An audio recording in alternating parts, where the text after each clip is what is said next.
So this is salvaged material. This was in a building that was going to be demoed the next week. And I had purchased some stuff out of it, and towards the end they said take whatever I thought I could use. So this was something I really at the time couldn't think of any use. But now I'm glad I took it because it'll work as my first layer around the windows. And it was made out of, lower grade material. But yeah, I only need strips like this. So here we have a really nice strip. Then we have some more here. Same here. We have a good strip here. Even a knot like this, I could use it. If I put some caulking over it, it'll probably not bleed through the paint.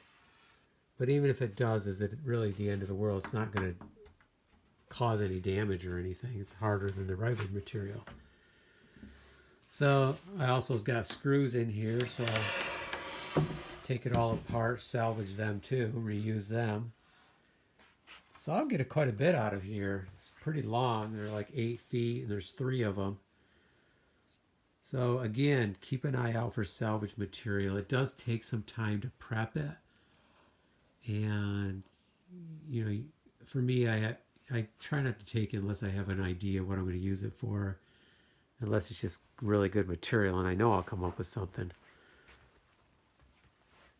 Okay, let's get tearing it apart and reuse this. And what we can't use will be great kindling.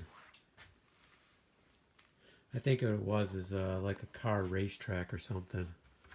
Because 3 of these long. It's a pretty long distance. Okay, let's get back to work.